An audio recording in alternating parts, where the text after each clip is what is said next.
In 1986, Ad Rock, MCA, and Mike D said, "You gotta fight for your right to party." The Beastie Boys' debut album, Licensed to Ill, was co-written with Rick Rubin and was released to critical acclaim.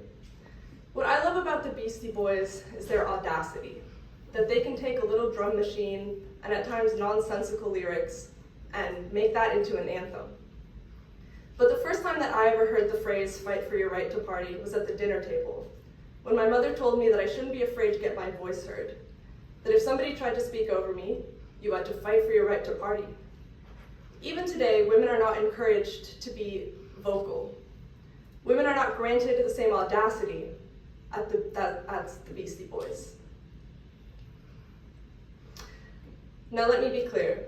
When I say fight for the right to party, what I mean is that everybody deserves to enjoy life, and I will fight for everyone to be able to exercise that right. When I say fight for the right to party, what I mean is that joy can be an act of resistance as well.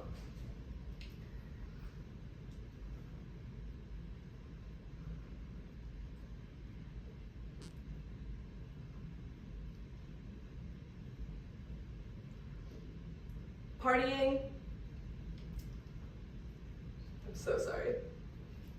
When I say fight for the right to party, what I mean is that joy can be an act of resistance as well.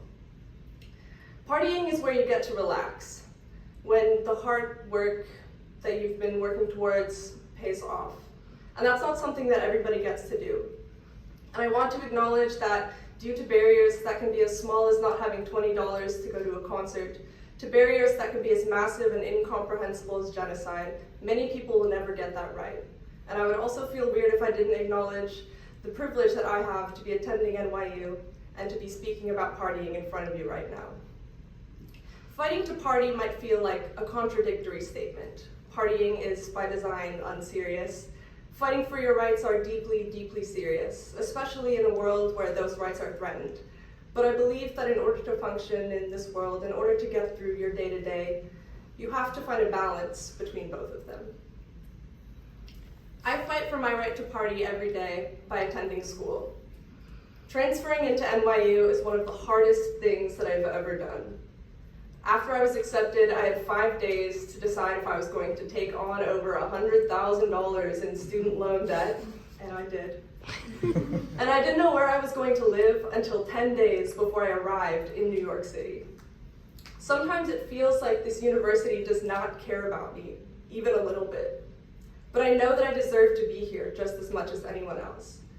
And even when I feel like the administration does not care about me, I know that my professors do, and I know that Program Board does. Program Board is a student-run organization planning events that are free or low cost for students and by students. And it is the strongest community that I have found. At the first Program Board meeting that I ever went to, I met 2 girls in an elevator who said that they liked my boots. And those girls would go on to become 2 of my best friends, Val and Andrea. Val is now the treasurer, Andrea is now the concert co-chair, and I'm now the president of Program Board. Partying is important because it is where you find community. And what are we without other people?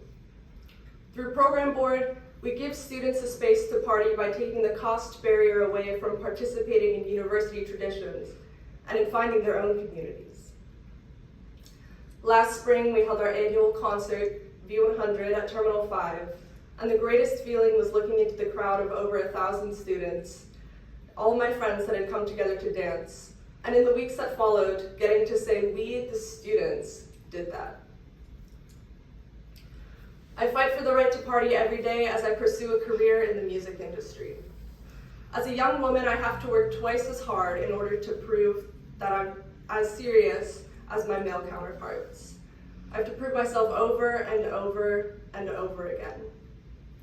Even today, men don't take kindly to having a woman in charge, especially a younger woman. Women with confidence are threatening. I've had men take cables out of my hands without asking while I was in the middle of coiling them.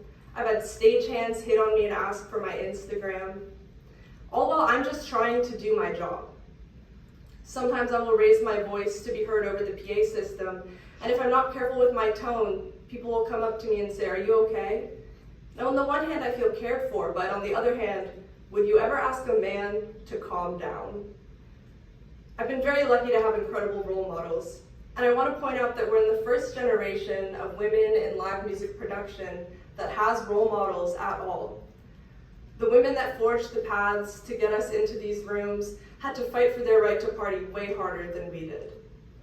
The production manager at King's Theater and my personal role model, Lauren, told me, do no harm, but take no shit. The first step is getting into the room, fighting for my right to go to NYU, fighting for my right to work at a music venue. The second step is to be taken seriously while still being myself, to be respected enough to have fun with what I do. Now, I highly doubt the Beastie Boys thought their hit song would become the life motto of a 22-year-old girl, but maybe that's what I love about those lyrics and about partying, that something unserious can also be so serious. I think partying is an art, and art and music is what makes life worth living. I'm a party girl, without shame. That is somebody with confidence, somebody with audacity, somebody that wants everybody to have fun. Somebody that I think everyone deserves to be. My dad says that he always wants to leave the world a better place than he found it. And I think that's what a party girl does. So I hope you all leave today finding your inner party girl and fighting for your right to party. Thank you.